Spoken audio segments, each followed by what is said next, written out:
Nosso último estudo, um estudo bem interessante, nova criatura em Cristo Jesus, tá? Então, você aprendeu uma série de temas que nós chamamos de doutrinas, né? Você aprendeu sobre a lei de Deus, aprendeu sobre a volta de Jesus, aprendeu o estado dos mortos, né? O que acontece com a pessoa quando ela morre. Você aprendeu sobre a palavra de Deus, o poder que existe na Bíblia Sagrada. A Bíblia não é um livro qualquer, né? A Bíblia é a palavra de Deus e há poder na palavra de Deus. Você aprendeu sobre o batismo, que é a oportunidade que todos nós temos de recomeçar, de entregar a vida nas mãos de Deus e demonstrar isso publicamente e fazer ali uma entrega por meio do batismo, né? Jesus foi batizado, dando exemplo. Então, muitas coisas nós aprendemos. Aprendemos sobre o santuário, o plano da salvação, sobre o pecado, o perdão, o arrependimento, né? Confissão. Então, olha, só que aí a Bíblia faz um apelo para nós. Aquele que vive em Cristo, aquele que assimila esse conhecimento, ele precisa se tornar uma nova criatura, tá? Então, você vai ver hoje como é que deve ser a vida do cristão. Então, primeira perguntinha da noite é: que mudança acontece na vida daquele que está em Cristo, tá? É impossível uma pessoa ter um encontro com Jesus e continuar sendo a mesma pessoa. 2 Coríntios, então, lá no Novo Testamento, no capítulo 5, no verso 17. Todas as pessoas que têm um encontro com Cristo são transformadas, tá bom? Então, vamos lá. Vamos ver agora aqui o que a Bíblia fala sobre isso. 2 Coríntios, capítulo 5, verso 17.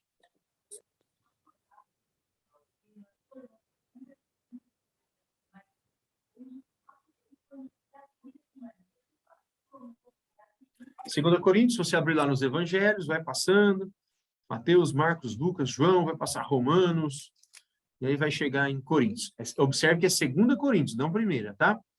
Alguém pode ler para nós? Capítulo 5, verso 17.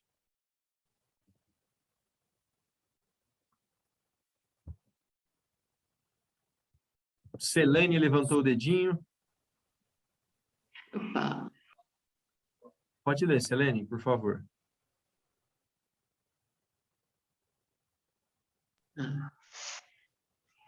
Pode ler? Pode. E assim, se alguém está em Cristo, é nova criatura. As coisas antigas já passaram, eis que se fizeram novas. Que legal, que verso bonito. Se alguém está em Cristo, é nova criatura. As coisas antigas já passaram. Olha, aquele estilo de vida antigo passou, ficou para trás. Agora a pessoa se torna uma nova pessoa. A Bíblia diz uma nova criatura. Tudo se faz novo. Na verdade, quando você tem um encontro com Cristo, descobre as verdades, né?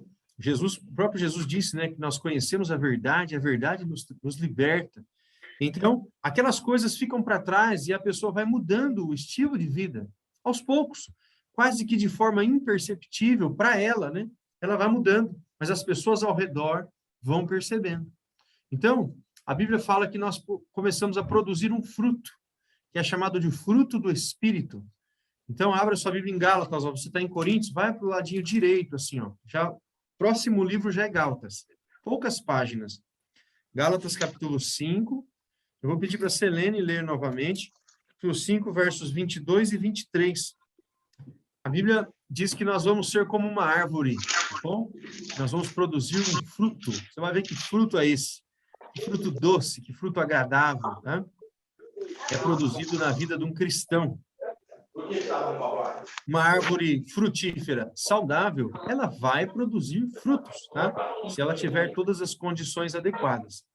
Assim é o cristão. Se ele tiver todas as condições adequadas também, ele vai produzir bons frutos. Quais são as condições adequadas? Ter o Espírito Santo na sua vida, conhecer a palavra de Deus, viver uma vida de oração, né? Então, vamos lá. A Selene vai ler para nós Gálatas capítulo 5, versos 22 e 23. Mas o fruto do Espírito é amor, alegria, paz, longanimidade, benignidade, bondade, fidelidade, mansidão, domínio próprio. Contra essas coisas não há lei. Muito bem, Celina. Olha que interessante. Mas o fruto do Espírito é. E eu me lembro que nós já estudamos uma vez esse verso, e eu perguntei, quantos frutos tem o Espírito aqui na vida da pessoa? Alguém se lembra? Quantos frutos fala aqui? Quantos frutos são? Aí, Marisa! Parabéns, eu me lembro que a Marisa ficou contando, não foi, Marisa? Ficou contando aqui, tem 7, não, tem 9. Eu falei, não, é um só. Observe que é, ó, mas o fruto do Espírito é. Senão ele diria, exatamente. Senão ele diria, mas os frutos do Espírito são, não é verdade? O que que é o fruto do Espírito? Amor, alegria, tudo isso faz parte de um fruto só, um pacote só.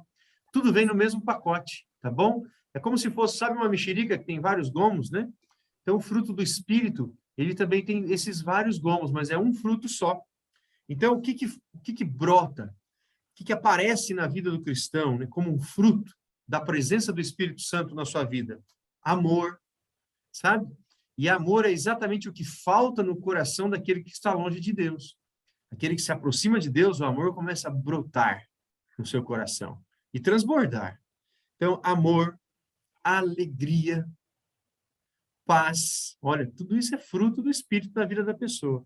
Longanimidade, benignidade, bondade, fidelidade. Olha, aquele que era infiel passa a ser fiel. Mansidão, domínio próprio, começa a controlar-se. Sabe aquela pessoa que não se controla? Quando vê, já falou, já aconteceu, já explodiu, vai aprendendo a controlar. Gente, eu não quero que você se sinta culpado se você, por exemplo, é daqueles que fala e depois pensa. Não, calma, né?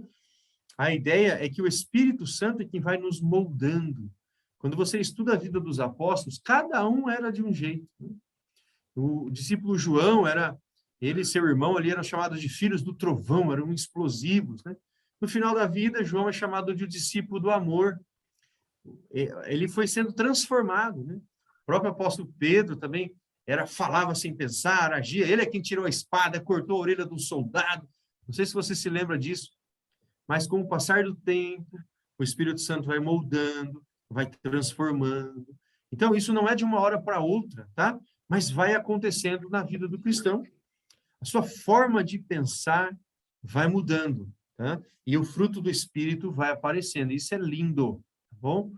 Então, nós já vimos que aquele que está em Cristo é uma nova pessoa, nova criatura. O fruto do Espírito começa a produzir como consequência da pessoa ter o Espírito Santo no coração. Vamos ver algo mais.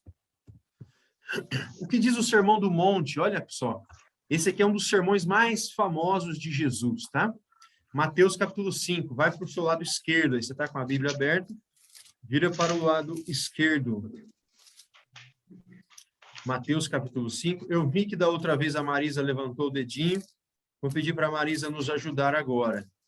Mateus capítulo 5, verso 1 até o 12. Vamos aguardar todos encontrar. Mateus capítulo 5, do 1 ao 12. Isso aqui é um grande discurso que Jesus fez. Ele subiu ao monte, ele se assentou, os discípulos se aproximaram, e tinha ali uma pequena multidão, e ele passou a falar. E as pessoas pensavam que Jesus ia falar como um líder da época, né? Um líder da época falava de força, de poder, né? De tomar as coisas dos outros pela força, de conquistar. Eles achavam que Jesus seria um líder assim, né? Que conquistaria as coisas pela força. E Jesus apresentou algo completamente diferente do pensamento daquela época. Então, Marisa pode ler para nós, Mateus 5, do 1. Vou ler para você, pedir para você ler primeiro do 1 ao 3, e aí nós vamos continuando.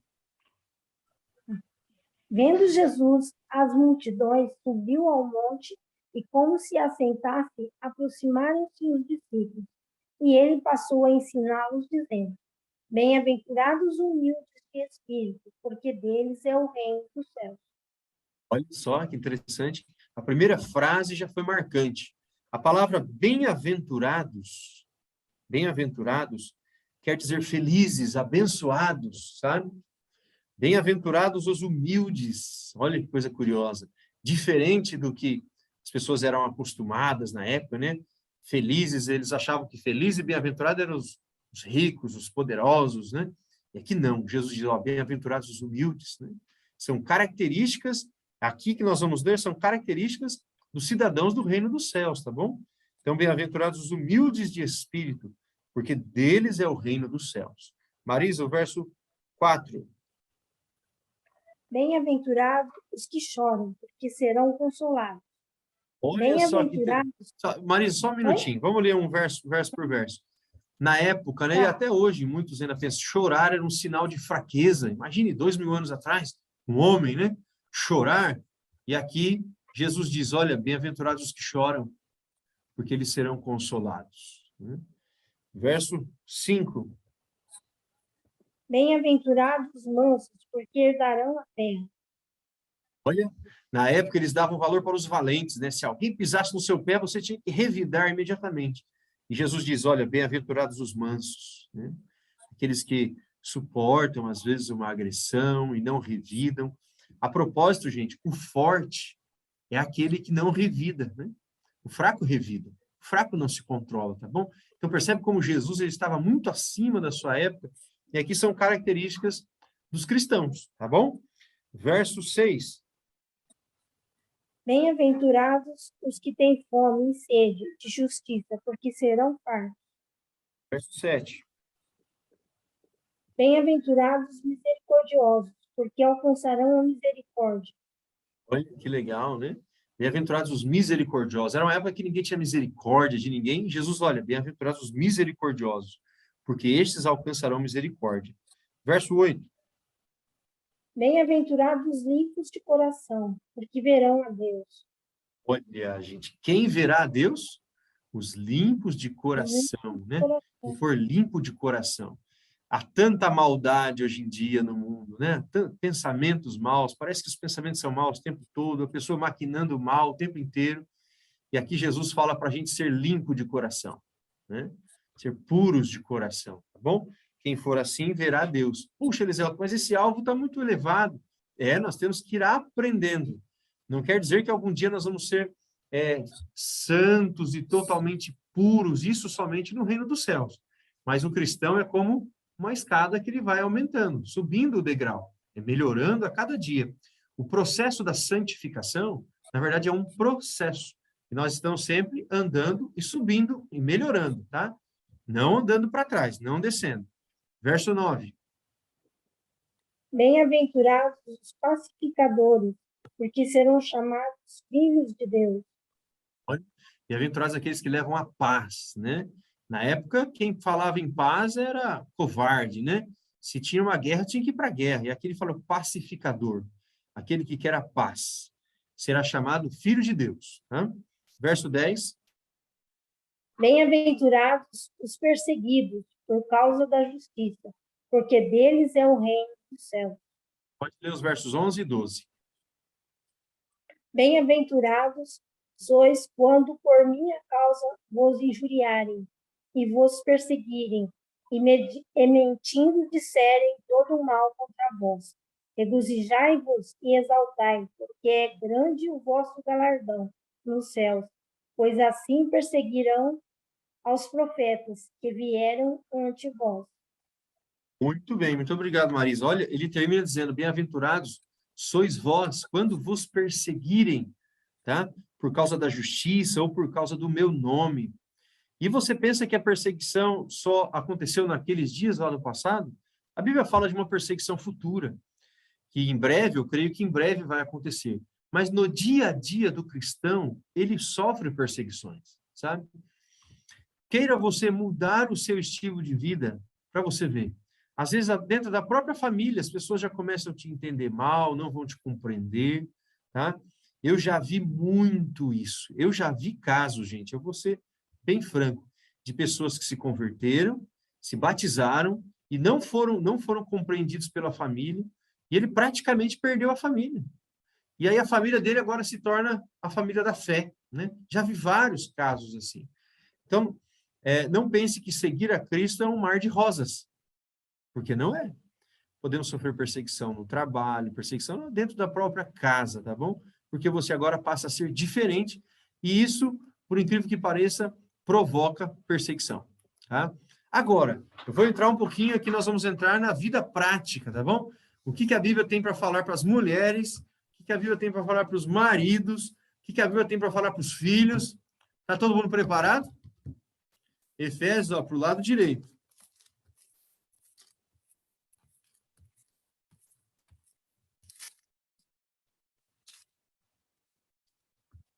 Efésios, você vai passar Coríntios, vai passar, estamos em Mateus, né? Vai passar Marcos, Lucas, João, Atos, Romanos, Coríntios, 1ª e 2ª Coríntios, vai passar Gálatas e aí vai chegar em Efésios. Efésios capítulo 5. Quero ver qual vai ser a mulher corajosa que vai ler Efésios capítulo 5, hein? Eu. Deixa eu ver aqui quem falou, porque eu tô diminuir aqui as... Quem falou eu? Janaína. Janaína. Então tá bom, Janaína, você foi corajosa, hein? Você vai ver por que foi corajosa. Efésios capítulo 5, 22 ao 24. Gente, mas o que a Bíblia tem a ver com o meu casamento? A Bíblia tem tudo a ver com o seu casamento, sabe? Com a sua vida com o marido, com filhos. O casamento é uma instituição divina, tá? E hoje ele está banalizado, hoje o número de divórcios é muito grande. As pessoas já casam pensando assim, se der errado, eu divorcio, né? E a Bíblia, ela não pensa assim. Ela diz que o que Deus uniu não separe o homem, né? Unem-se um homem e uma mulher, e os dois se tornam uma só carne, tá? Então, para a Bíblia, o casamento é sagrado. E agora tem algumas recomendações aqui do apóstolo Paulo. Então, a Janaína vai ler para nós. Eu vou pedir para você ler todos, tá, Janaína?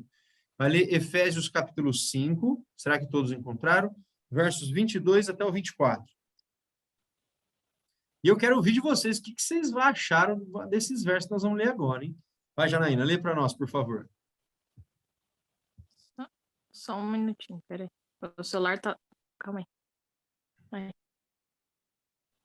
A Janaína normalmente tem uma versão atualizada. Vamos ver. Só um minutinho.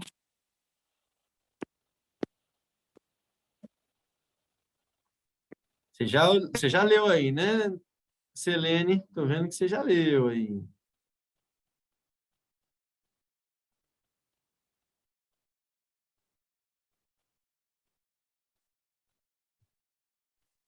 Pronto.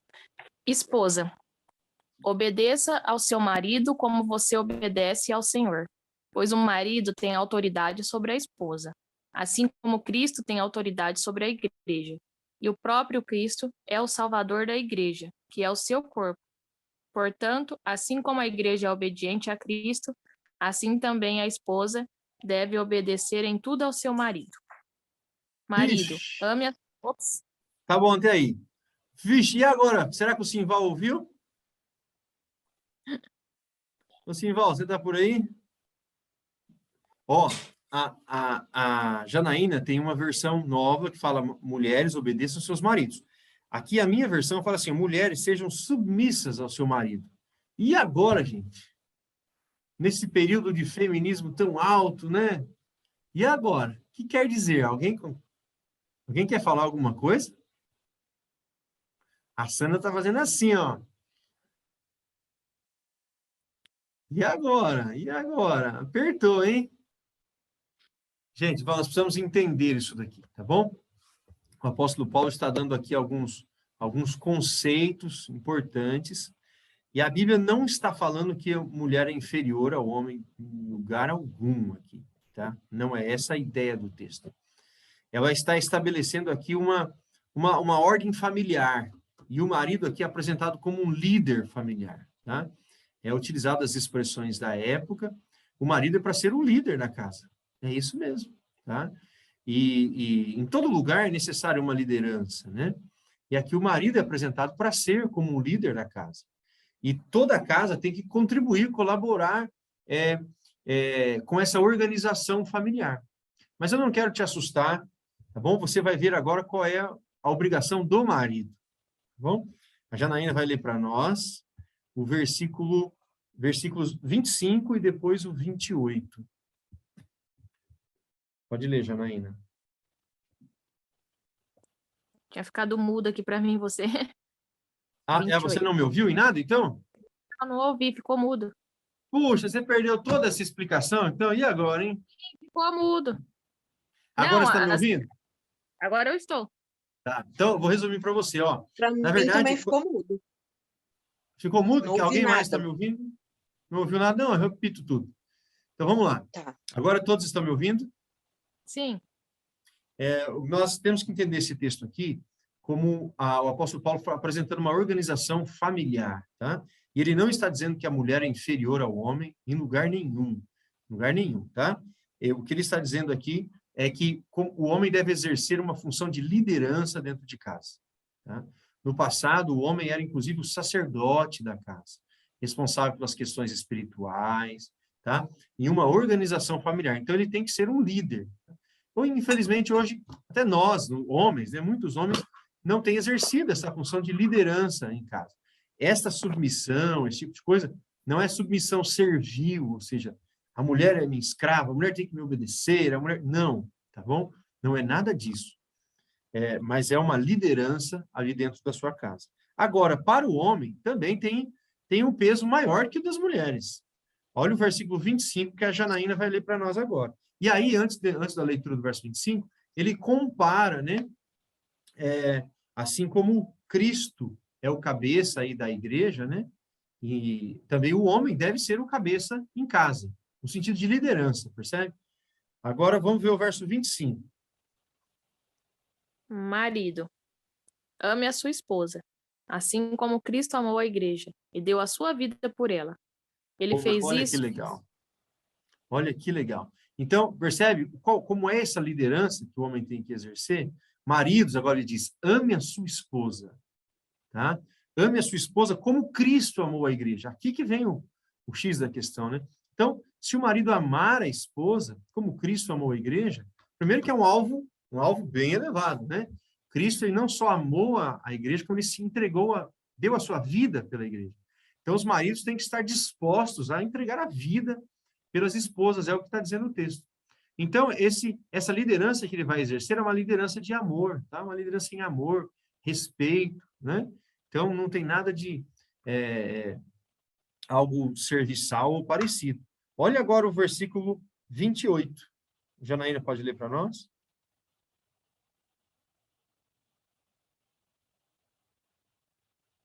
Cadê a Janaína? Aí.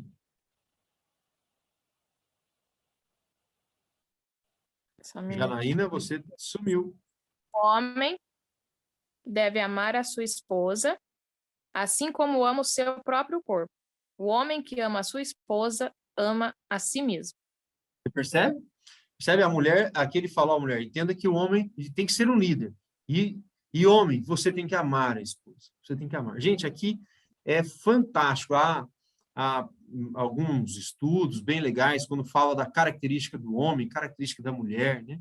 O homem tem mais uma característica de liderança, a mulher essa necessidade de ser amada, ali respeitada, né? Protegida. Então é isso que o apóstolo Paulo está trazendo aqui para dentro do lar, não das palavras lá do passado, mas pode ser, mas a melhor tradução seria essa, tá bom? Então esta união perfeita entre homens e mulheres, os dois se entendendo as características uns dos outros, né? Características ali emocionais, de homem, diferença de homem e mulher, e se encaixando. E aí ele fala, o homem tem que amar a sua mulher, como ele ama o seu próprio corpo.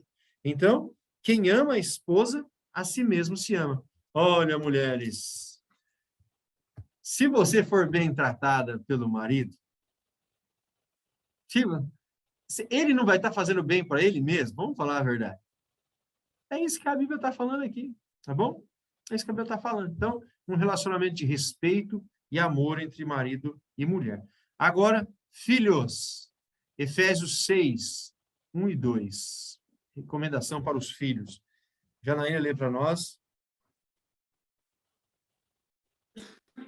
Efésios 6, 1 e 2. 1 e 2. Pode ler? Pode. Filhos, o dever cristão de vocês é obedecer ao seu pai e à sua mãe, pois isso é certo. Como dizem as Escrituras, respeite o seu pai e a sua mãe. E esse é o primeiro mandamento que tem uma promessa, a qual é: faça isso a fim de que tudo corra bem para você e você viva muito tempo na terra. Isso, muito bem. Filhos, obedeçam a vossos pais no Senhor. Olha que interessante.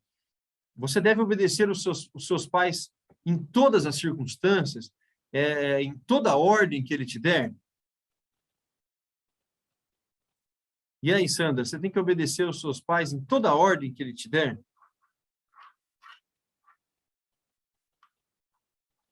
Olha o que diz o texto. Filhos, obedecei a vossos pais no Senhor, tá bom? Obedecer sempre, tudo, exceto se ele estiver dando alguma ordem, alguma coisa que seja para você ferir a lei de Deus, ir contra a palavra de Deus. Aí não. Aí você obedece a Deus, né? Mas os pais têm que ser respeitados e obedecidos. Aqui diz que o primeiro mandamento aqui com promessa, né? Aquele que honrar o pai e a mãe, aqui o texto diz, para que te vá bem e seja longa a tua vida na terra. Então, o conselho para os filhos é obedecer pai e mães como se fossem representantes do próprio Deus, né? Então, obedecer pai e mãe no Senhor. Tem mais alguns conselhos aqui. Agora nós vamos falar um pouquinho sobre o relacionamento empregado e patrão. Efésios capítulo 6, versos 5 ao 9. Gente, mas a Bíblia fala até isso. Fala isso e muito mais, tá? Sobre como deve ser o cristão no seu dia a dia. Efésios capítulo 6, onde nós estamos aí, versos 5 até o 9. Tem alguém que não leu ainda que gostaria de ler? Efésios 6, dos 5 ao 9. Eu. Vai lá, irmã Jô. Todos acharam? Quanto a vós outros servos, obedecei a vosso Senhor, segundo a carne, com temor e tremor, na sinceridade do coração, do vosso coração, como a Cristo, não servindo à vista como para agradar a homens, mas como servos de Cristo, fazendo de coração a vontade de Deus, servindo de boa vontade como ao Senhor e não como a homens, certos de que cada um, se fizer alguma coisa boa, receberá isso outra vez do Senhor, quer seja servo, quer livre. E vós, senhores, de igual modo, procedei para com eles, deixando as ameaças, sabendo que o Senhor, tanto deles como vosso, está nos céus, e que para com ele não há acepção de pessoas. Olha que texto interessante. Muito obrigado, irmã Jô. Aqui ele fala que os servos, né, os funcionários, aqueles que trabalham para alguém de maneira assalariada, têm que trabalhar, diz o texto aqui, de todo o coração, de boa vontade, e mais, como se você estivesse fazendo aquele trabalho para o Senhor. Bom, na Bíblia, aquele que trabalha para alguém, ele é sempre um ótimo servidor, um ótimo funcionário, tá? Trabalha com honestidade, trabalha ali com dedicação, com boa produtividade. Quando nós vemos a história de José no Egito, não sei se você já leu alguma vez ou assistiu algo, é linda a história de José. Ele chega como um escravo na casa de Potifar, que era um homem rico, e ali em pouco tempo ele já se torna o governante de todos os negócios do Potifar, de tão bem que ele trabalhava, como era dedicado. Então a ideia é a seguinte: vai fazer um trabalho para alguém, é para fazer para aquela pessoa como se estivesse fazendo para o Senhor, certo? Tem um cliente, vai fazer um serviço para fazer como se estivesse fazendo para o Senhor. Tem um patrão te pagando salário para fazer como se fizesse para o Senhor, com dedicação, fazer o melhor, tá? Esse é o estilo de vida que a Bíblia nos convida a ter, né? É sermos servos, servos do próximo. Jesus tem um texto que diz que ele é o servo. Ele não veio na terra para ser servido, mas para servir. E nós temos que aprender a servir também, tá? Em todos os nossos relacionamentos, especialmente aqui a Bíblia diz no relacionamento patrão e funcionário. Ah, e fala mais também, né? Fala, se você é um patrão, também tem que tratar bem o seu funcionário, pagar corretamente os seus direitos, né? Tá bom? Vamos lá. Agora eu faço essa pergunta para vocês. O cristão pode ir em boates e shows? E aí? O que você acha? 1 João está lá no finalzinho da Bíblia. Tá? 1 João está no finalzinho da Bíblia. Perto do Apocalipse, se você chegar no Apocalipse e voltar um pouquinho, já vai chegar. Eliseu, Oi. se me permite, eu vou adiantar um pouco. De poder, pode. Tudo que a gente quiser fazer, pode fazer. Ninguém proíbe. Só que não convém. Né? Tudo me é lícito, né? Mas nem tudo me convém. Mas vamos lá. 1 João, capítulo 2, verso 15 ao 17. Cadê? Deixa eu ver alguém aqui. Cadê a Sandra? Eu sempre pergunto para a Sandra. E aí, Sandra? O cristão deve ir em boates e shows? Deus deixou o livre-arbítrio, né? Para gente saber que caminho a gente segue, né? Ou certo ou errado. Vai quem quer. Mas pode ou não pode? O cristão pode ir ou não pode? Né? Deus diz não se misturar com os escarnecedores, né? Com os ímpios. Então, eu acho que a gente estaria se misturando, né? Sandra, você lembrou um verso maravilhoso. Isso é Salmo 1. Salmo 1 diz assim, né? Bem-aventurado o homem que não anda segundo o conselho dos ímpios, não se detém no caminho dos pecadores, nem se assenta na roda dos escarnecedores. Né?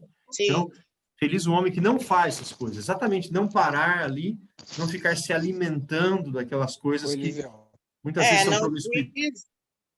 Não diz ignorar, né? A gente não pode ignorar o próximo, nem julgar, mas não se misturar. Deixa eu ver o Simval aqui. O Simval me chamou. Oi, Simval. Aquela vez nós até comentou, né? Quem sou eu? Até, caramba, fechou aqui a Bíblia. Eu ia te fazer uma pergunta, mas fechou ela aqui. Vou procurar de novo. Mas eu acho que não. Eu acho que aquele negócio, inclusive hoje, no mundo de hoje, falar, me diz com quem tu andas que eu direi quem tu és, né? Mesmo que você não faça, a impressão é que fica. Nós temos que olha, o Simval falou uma coisa importante, nós temos que nos preocupar também com, não só, alguém pode dizer assim, mas eu vou lá e não vou fazer nada de errado, né? Mas eu estou dando um testemunho, né? O que os outros vão pensar de mim também é importante nesse sentido, porque quando eu me torno um cristão, sabe que a expressão cristão é um representante de Cristo, né? Gente, e mais do que nunca, hoje em dia esses lugares ficaram tão promíscuos, né? Nunca fui em festa rave, coisa parecida, e não tenho a menor vontade de ir nisso, né? Mas o que a gente ouve de histórias é que a promiscuidade é muito grande, né? Drogas correm de maneira livre.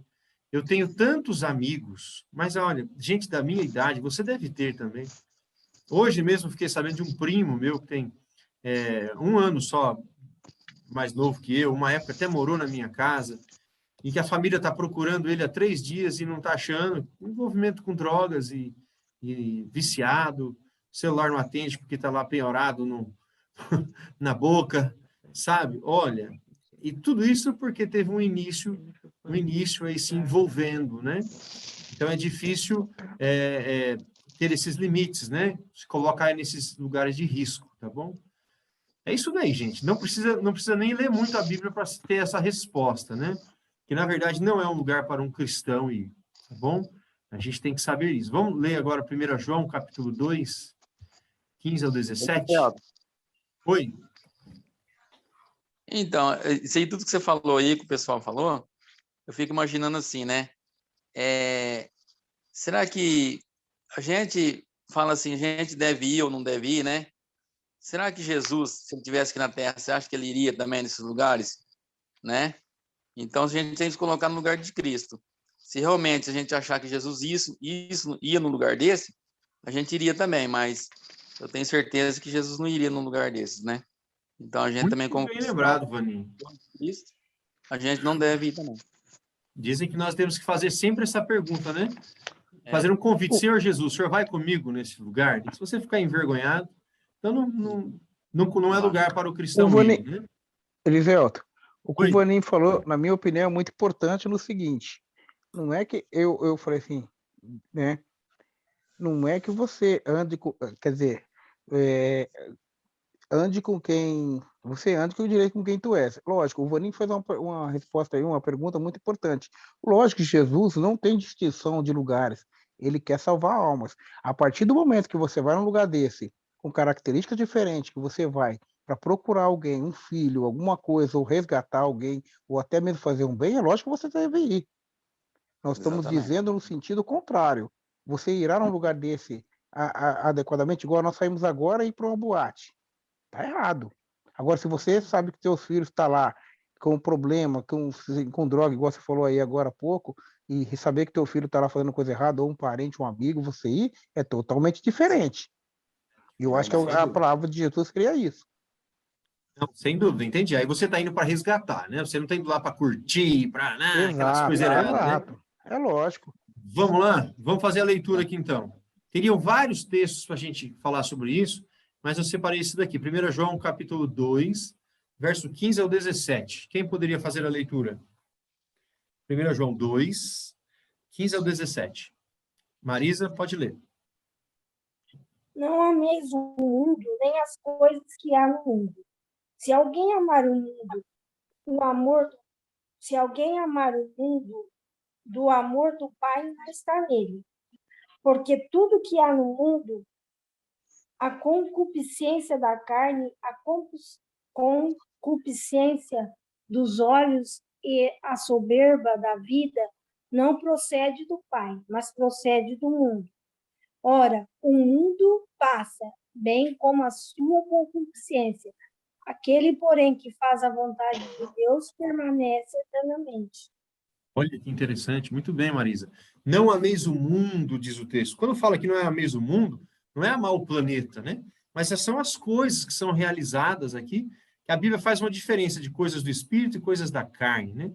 O que são as coisas aí da carne são aquelas para alimentar simplesmente os nossos desejos, né? E que vão contra as coisas espirituais. Então ele fala, olha, porque tudo que há no mundo, verso 16, a concupiscência da carne, concupiscência são os desejos, tá? Concupiscência dos olhos, as coisas, as vaidades, as coisas que eu vejo, e a soberba da vida, né? Não procede do Pai, mas procede do mundo. Então, o que acontece? Eu tenho que começar a mudar a minha mente, né? As coisas que eu gostava, eu vou mudando. E isso é uma questão de amoldamento, né? Colocar no molde e ir mudando. Eu ouço rock, por exemplo. Poxa, vou começar a colocar uma música evangélica para ouvir, né? Eu tenho um costume de ver filme de terror, sei lá, né? Eu vou mudar, colocar minha mente no lugar, né? Coisas boas, vou alimentar a minha mente com coisas boas, tá bom? Essa é a ideia. Aí eu vou diminuindo esses desejos também que a minha natureza humana acaba tendo. Joia? Então, não é aconselhável, que a resposta para essa pergunta, o cristão pode ir em boates? Não é aconselhável, tá bom? Não é um ambiente para cristãos. Agora, e sobre vestimentas? Epa! E agora, hein? E agora? Deuteronômio, ó, é o 5º livro da Bíblia. Gênesis, Êxodo, depois Levíticos, Números e Deuteronômio. Você vai observar que a Bíblia não vai falar assim, não pode ir em boate, não pode ir em show, não pode ir em festa rave. Essas coisas não era assim que eles falavam no passado. Nós vamos extrair princípios, tá bom? Princípios. Assim como questões relacionadas às vestimentas, tá?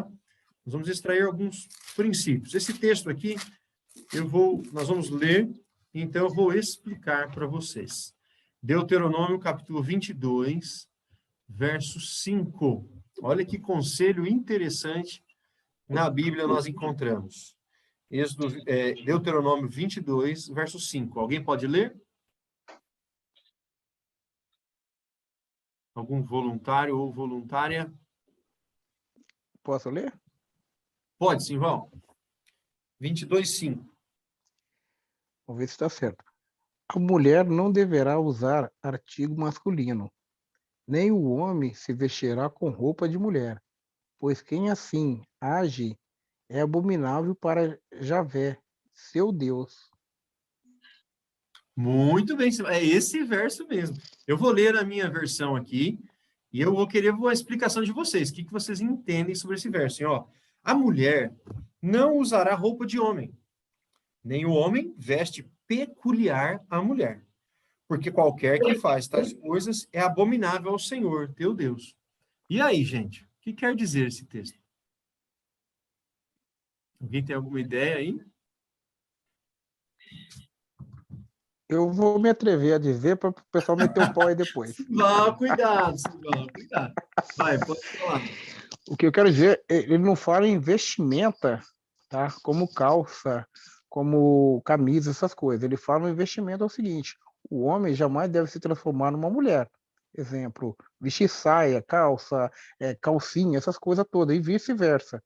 Entendeu? Como está acontecendo no mundo de hoje, que infelizmente a gente tem que ter o cuidado hoje de, né, até comentar sobre isso, inclusive a igreja também, a gente tem que até comentar, porque quando a gente vai falar uma coisa desse jeito, a gente é complicado. Hoje em dia tudo Mas vira eu processo, penso né? nesse sentido. Mas vamos lá, ô Simval, você foi bem. Eu quero ouvir, a Sandra liberou o microfone. Sandra, a Bíblia diz assim, ó, a mulher não usará roupa de homem, nem o homem veste peculiar à mulher. O que quer dizer isso? Ô, Sival, mas você pode ficar tranquilo em falar aí, porque nós temos um advogado aí ao nosso lado aí para nos defender. Vamos lá. E aí, Sandra? A Bíblia fala que os afeminados não herdarão os reinos dos céus. Agora, quantas mulheres, que nome a gente dá? Não sei, que gosta de pôr roupa de homem. Não vou falar. Então, vamos lá, eu vou passar algumas explicações. Tem gente que pega esse texto aqui e fala assim, ó, tá vendo? A mulher não pode usar calça jeans. O texto não está falando nada disso, tá? O texto está falando que a mulher, o homem não pode usar roupa de mulher, nem a mulher não pode usar roupa de homem, nem o homem roupa peculiar à mulher.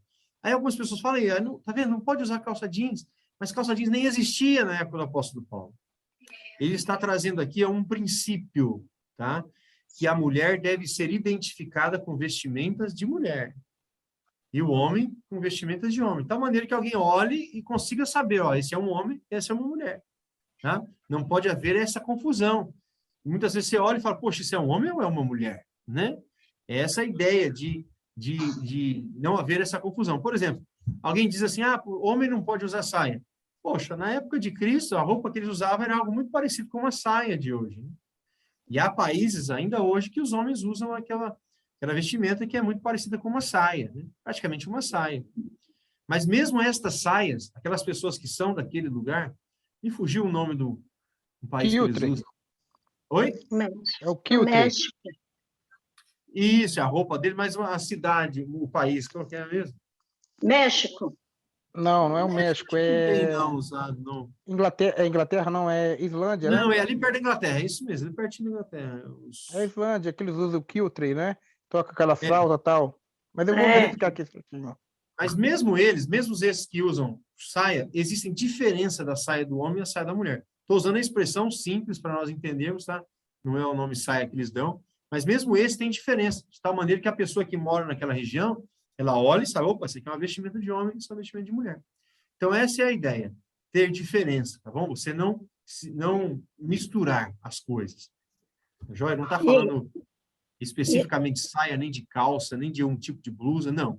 Não usar roupa que seja de homem, para que não haja essa mistura, né? Que alguém olhe e consiga saber, esta é uma mulher ou este é um homem. Irmã Jô? Então, exatamente. Veja só, na época de Cristo, né, dos profetas, eles usavam, podemos dizer assim, vestido, só que não igual hoje, a confecção lá era bem diferente, e mesmo assim tinha diferença do vestido, Tinha né, diferença. do homem e da mulher, para saber que aquele Muito era um bem. homem, ali estava uma mulher. Então, Exatamente. não se refere a calça comprida, no caso, né? A Não, mulher não pode usar. Não tem nada a ver. Então, muitos levam por outro lado e dizem, não, a mulher não pode usar calça comprida, que Deus falou que não pode, não tem nada a ver. É isso aí. muito bem, Maju. E voltando lá, quando eu falei assim, quando você perguntou, eu fiquei ouvindo os comentários, fiquei quieta. Quando você perguntou, pode ou não pode ir a boates, a shows? Quando eu falei assim, me referindo ao texto de Paulo, né? Todas as coisas me são lícitas, nem todas me convêm. Ou seja, se eu quiser fazer uma coisa, eu posso, não tem ninguém que me proíba. Agora é questão de consciência. Eu sou um cristão, eu não devo ir a um lugar onde Cristo não vai. Então, Muito bem. eu É acho isso. que todos entenderam a minha colocação, né? Claro. Sim, com Ficou certeza. nenhuma Obrigada. dúvida, pode ficar tranquila. Obrigada. Muito lá. Gente, agora eu vou entrar num assunto aqui dramático, hein? Olha aí. Posso usar joias? Dramático, hein? Dramático. Alguém vai dizer, Eliseu, você está pegando o pé das mulheres? Não, não estou não. Só esse daqui que foi só mais para as mulheres, né? Vamos lá. 1 Pedro, está lá perto do Apocalipse também.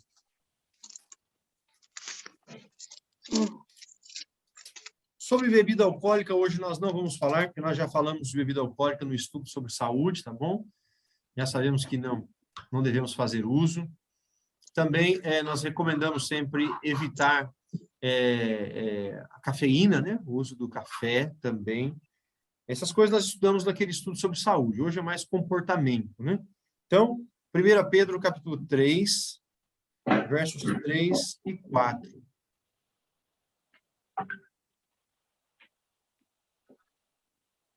Agora, novamente, nós vamos extrair alguns princípios, tá bom? Eu vou fazer a leitura, estamos com o horário já um pouquinho avançado. 1 Pedro, está lá pertinho do Apocalipse. Se você chegar em Apocalipse e voltar, vai ser as 3 cartas de João e depois já 2 Pedro e 1 Pedro. Está escrito assim, 1 Pedro 3, 3 e 4. Não seja o adorno da esposa o que é exterior, como frisado de cabelos, adereços de ouro, aparato de vestuário. Seja, porém, o homem interior do coração, unido ao incorruptível trajo de um espírito manso e tranquilo, que é de grande valor diante de Deus. Esse texto, o apóstolo Pedro aqui, está entrando no assunto da vestimenta, né? Na época, tinha os costumes das mulheres, aquelas que tinham mais condições, elas colocavam alguns frisos assim, de ouro no cabelo, né? Então, você imagina. Ficava até interessante de ver, né? Frisado nos cabelos, ele falou, não, a mulher não seja o adorno exterior, não é isso que deve fazer a mulher bonita, tá? Esse excesso de adorno exterior, ou adereços de ouro. O que era adereços de ouro? As joias, como nós as conhecemos hoje, já existem há muito tempo, tá? E não era recomendado para os cristãos usarem, tá? Esses adereços de ouro, eles usavam nas orelhas, eles usavam no nariz, eles usavam no pescoço, eles usavam no tornozelo. Tudo que nós temos hoje já existia desde essa época, tá bom? E, na verdade, toda vez que o povo de Deus fazia um reavivamento, uma reforma, uma consagração, eles eram convidados a deixar esse tipo de ornamento. Quando o povo de Deus, o povo de Israel, estava em baixa espiritual, eles começavam a usar. Quando eles faziam um processo de santificação, de reforma, eles deixavam. Eu separei aqui um exemplo para mostrar para vocês. Êxodo, segundo livro da Bíblia, capítulo 33. Tá? Êxodo 33, dos versos 4 ao 6. Êxodo capítulo 33, Se você for lá em Gênesis, que é o primeiro livro, o segundo já é Êxodo. Versos 4 ao 6. O que acontece aqui? Eu vou resumir a história. Se você olhar para o capítulo 32, vai ver que tem ali a história do bezerro de ouro. Quando Moisés subiu ao monte, ele ficou lá 40 dias e 40 noites. Quando ele voltou com a tábua dos 10 mandamentos, o povo tinha se rebelado e feito um bezerro de ouro, e adorado o bezerro. Essa história é muito curiosa. E então Moisés faz ali um chamado para que as pessoas se consagrassem de novo ao Senhor. Tá?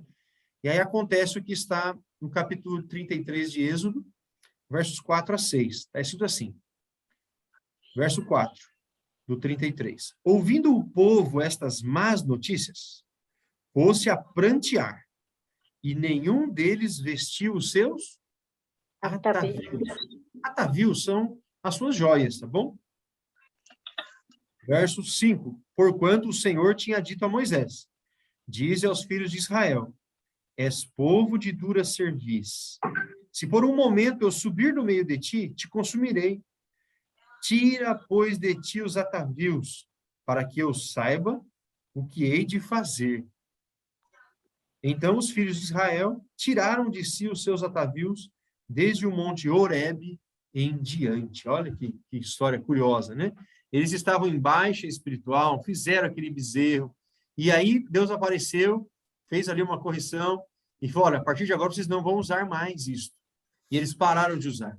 Passou o tempo, quando eles ficaram novamente em baixa espiritual, eles voltavam a usar, né?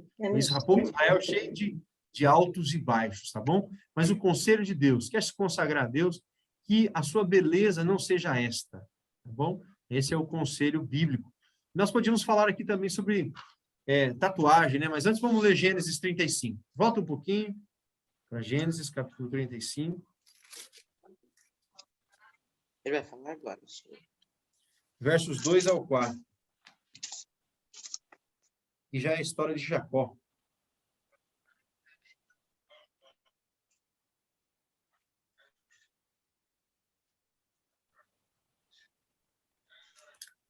A mesma coisa. A família de Jacó aqui, eles, no momento de baixa espiritual e no momento de consagração, Deus diz, olha, o Jacó fala, vamos tirar tudo isso, não vamos mais usar isso, tá? Olha só, Gênesis 35, capítulo 35, versos 2 até o 4, diz assim, então disse Jacó à sua família e a todos os que com ele estavam, lançai fora os deuses estranhos que há no vosso meio, purificai-vos e mudai as vossas vestes. Levantemo-nos e subamos a Betel. Farei ali um altar ao Deus que me respondeu no dia da minha angústia e me acompanhou no caminho por onde andei. Verso 4. Então deram a Jacó todos os deuses estranhos que tinham em mãos e as argolas que lhes pendiam das orelhas. E Jacó os escondeu debaixo do carvalho que está junto a Siquém. Tá bom? Tem muitos outros textos bíblicos. Então, nós também não recomendamos o uso de joias. A Bíblia traz essa característica, tá? Para se consagrar ao Senhor e não fazer uso de joias. E agora? Mais uma pergunta. E tatuagem, gente? Que hoje está tão na moda, né? Alguém aqui tem tatuagem? Você tem tatuagem, Antônio? Não tem. Alguém tem tatuagem? Aí, se alguém tiver, vai ficar com vergonha, né? E aí? Cleonice levantou a mãozinha. Oi, Cleonice, tem uma tatuagem. O que você acha? Será que... O que você me fala sobre tatuagem? Nós deveríamos fazer ou não? Né? Cadê o Ricardo? Ricardo está aqui? Será que o Ricardo... Está me ouvindo aí, Ricardo? Tô sim. Será que você consegue encontrar aquele versinho que fala para a gente não marcar o corpo? Consigo, peraí. E aí, gente, devemos fazer tatuagem ou não? Alguém vai falar? Não. Ô, Eliseu, Não eu fiz esse estudo aí, mas já faz um tempinho, eu não lembro mesmo. Não, eu lembro sim. Eu lembro, tanto é que eu não tenho, mesmo porque eu sou negão também, não tem como passar a tatuagem, a não ser que seja branca, né? Aparecer. Mas, resumindo a brincadeira, meus filhos têm, inclusive eu não apoio, né? Mas cada um.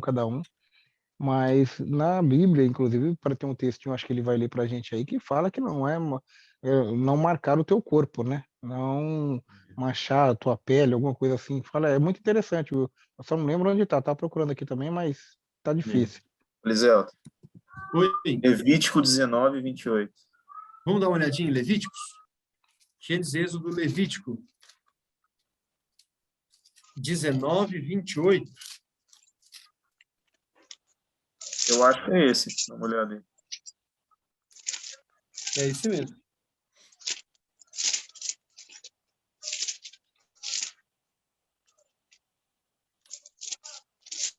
Gênesis, Êxodo, Levíticos, capítulo 19, verso 28.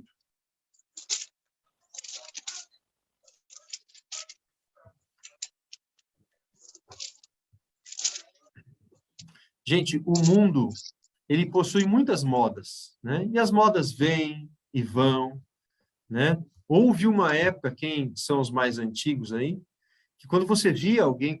Por favor, Cleonice, não estou falando nada de você, tá bom? Longe disso. A gente entende que é uma moda, hoje, né, as pessoas têm usado e eu não estou condenando, tá bom, gente? Longe disso, longe mesmo, tá? Meus amigos aí, muitos usam, muitos têm, né? Nós estamos falando dentro do nosso estudo aqui se a gente deve fazer ou não, tá bom? Mas se você observar no passado, né?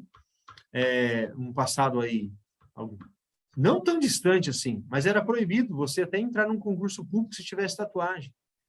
Porque era um hábito, um costume que surgiu até mesmo dentro das cadeias, né? A pessoa entrava numa cadeia, era preso e tinha que fazer uma tatuagem. Lá dentro, os presos faziam tatuagem, tinha que fazer uma tatuagem. E foi evoluindo, evoluindo de tal maneira que esse hábito, que no começo era ruim, era até mal visto, né?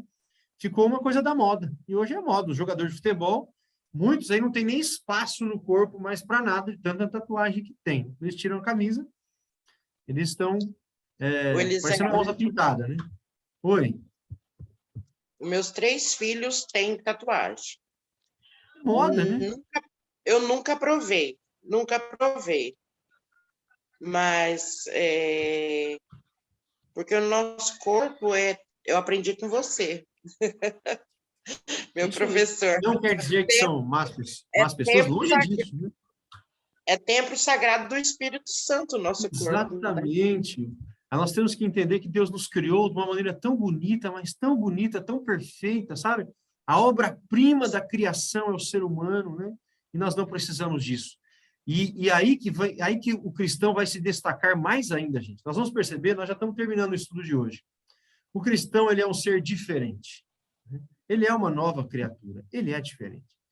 E imagine só, eu vou citar um personagem agora, ele não sei dos princípios religiosos dele, não sei se tem algum, eu só vou destacar essa característica, né? Cristiano Ronaldo, ele é completamente diferente, o jogador de futebol. Não tem nenhuma tatuagem no corpo, ele se destaca dentre os seus, todos os companheiros, né? É diferente. E o cristão tem que ser assim, ele tem que se destacar, mas pelo lado bom, em tudo que ele vai fazer. Seus atos de cortesia, como nós vimos, sua bondade, sua alegria, seu espírito de servir o próximo. Assim é a vida do cristão. Né? E o corpo? Não, meu corpo está como o Criador fez. Não tenho marcas, não faço marcas. Tá bom? Olha o que diz lá em Levíticos 19, perdi o verso aqui. 28. Pelos mortos não ferireis a vossa carne. Sabe? Eles se marcavam. Eu penso que essa história de tatuagem é coisa nova, né? Já faziam marcas no corpo há muito tempo. E até mesmo pelos mortos, né? Fazia os rituais de adoração de mortos, consulta de mortos, eles marcavam o corpo. Aí diz mais, nem fareis marca nenhuma sobre vós.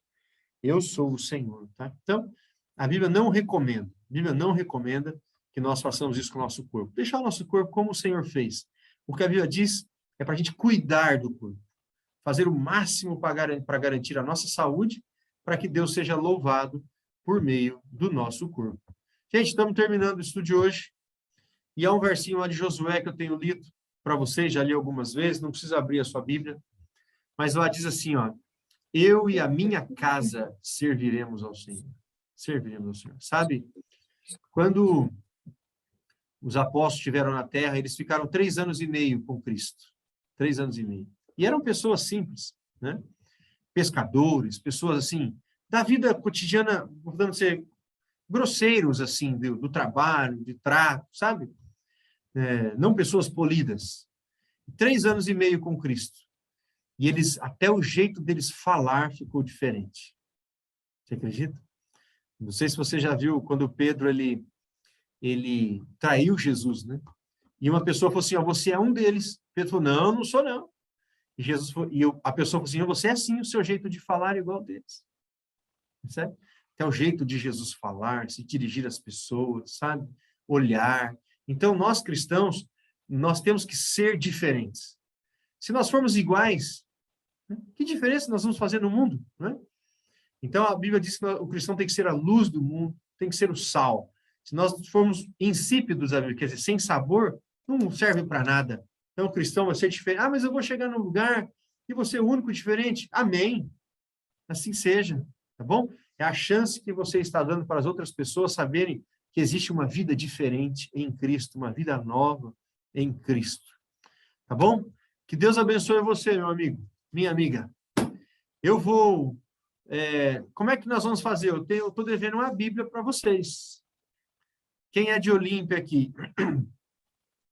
Quem é de Olímpia, eu vou fazer um convite para buscar lá na igreja. Pode ser? A gente fazer uma oração, entregar uma Bíblia para todo mundo. Ô, Cleonice, levantando a mão. Você é de Olímpia, Cleonice? Ô, Eliselto, eu sou. Ah, você é de Portugal. Ô, Eliselto, você falou uma coisa interessante, cara, que eu lembrei agora. Eu acho que marcou muito hoje, cara. Eu vi isso aqui em Portugal hoje. Uma pessoa tão humilde, cara. Ela falou o seguinte: do nada, ela falou assim, cara, não, cara, né? Ela falou assim, hoje, a gente conversando, ela falou: Deus fez todo mundo igual. Todo mundo igual. Do pescoço pra cima, cara. E eu fiquei pensando, pior que é a realidade, né? Do pescoço pra cima, nós estamos todos iguais. Cara, ela quis dizer o seguinte: a cabeça da gente. Nós temos as oportunidades todas iguais. O corpo, da pescoço para baixo, não interessa. Da cabeça para cima que interessa. Cara, isso mexeu comigo, você acredita? É isso aí, um raciocínio bem interessante mesmo. Raciocínio bem interessante mesmo. Tá bom? Então, vamos fazer o seguinte. Nós vamos marcar uma data para os que são de Olímpia. Neste sábado agora ainda não. Eu ainda não estou com todas as Bíblias. Mas provavelmente já para o sábado seguinte. E aí, quem é de fora de Olímpia, nós vamos pegar o endereço e mandar. Vou ter que mandar uma Bíblia lá para Portugal, hein? Com certeza. E mandar para você, viu, Sandra? Você vai receber uma Bíblia novinha, pode ficar tranquilo. Boa! A minha Valeu, já está, gente. olha, Tatinha, tá sem zíper, desde o nosso primeiro curso de 2003. 2003. Eu acho que foi 2003. Tá. Ó, a Janaína está me convidando para pegar em Baguaçu e trazer a Bíblia de presente. Uai, Janaína, pode ser. Pode ser. Tá bom, gente? Vamos fazer a oração final? Eu quero agradecer a todos vocês. E a minha? Ela vai querer que eu pregue em Guaraci também? Sim, está sempre convidado. Você teve há poucos dias atrás, mas está sempre convidado. Mas Correto. eu estou me referindo, e a minha Bíblia? Eu vou ganhar também? Vai ganhar também, ué. Vai ganhar também. Mas Valeu!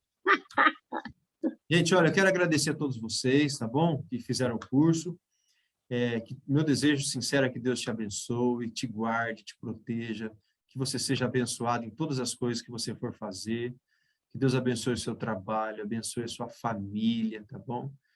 Deus te abençoe com as mais preciosas bênçãos que Deus tem para os seus filhos.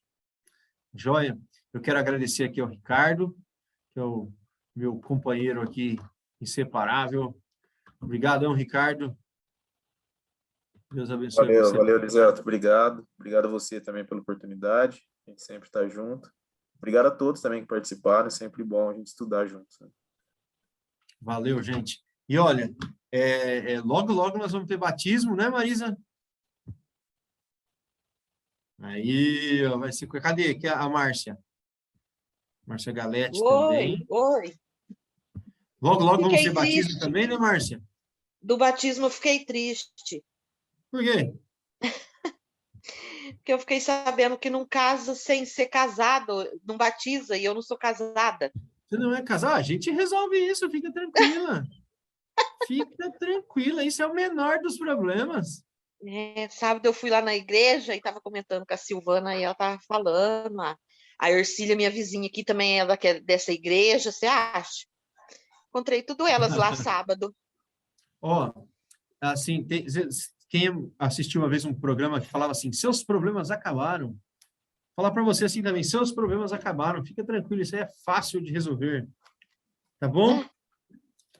Só casar, gente, que Deus né? abençoe vocês. Giana, também a Giana falou que Ô, Giana, você vem eu falei com a amiga da Giana, qual é o nome da amiga dela? A Carol. Viu, Giana? Ela me falou que te convidou para Oi, ir na sim, igreja. Olha a Giana aí. apareci. Apareceu. Falei com a Carol, ela falou que é sua amiga. Sim, me Ela falou que convidou te para ir na convidou pra- igreja esse sábado. Legal. E você vai? Vou sim, tô aí sábado. Que bom, que ótimo, maravilha, amém. Eu quero Valeu, gente. agradecer, espera só um minutinho. Eu quero agradecer de coração e fiquei muito contente, muito feliz em poder participar. E os dias que eu fiquei sem participar, por motivo muito justo. Mas parabéns por todos aí que, junto comigo, participamos aí desta jornada de estudo. Muito bom. Deus te abençoe, Eliseu, e a todos Amém. os demais. Obrigada. Amém. Amém. Amém. Valeu, vamos fazer oração então? Olha que legal. Hoje a Giana está aparecendo, eu sempre vejo a fotinha, agora estou vendo a Giana aqui ao vivo. Que legal. Tem que aparecer no último, pelo menos, né? Tá certo. Mas sempre Vamos atento. orar? Vamos orar, pessoal? Senhor Deus, nosso Pai amado, muito obrigado, Senhor, por esta classe de estudos. Senhor, nós te louvamos e te agradecemos pela tua palavra, por este livro maravilhoso que é uma carta de amor para cada um de nós. Nesse momento, Senhor, eu oro, bom Pai, por cada pessoa que fez este curso. Que a bênção do Senhor a acompanhe em todas as coisas que ela for fazer. Que o Senhor abençoe sua família, abençoe os seus negócios. Por favor, bom Pai, que todos nós possamos entender que vale a pena servir ao Senhor. Vale a pena, bom Pai, obedecer a tua palavra. Dá-nos, bom Deus, uma boa noite de descanso. É o que pedimos em nome de Jesus. Amém.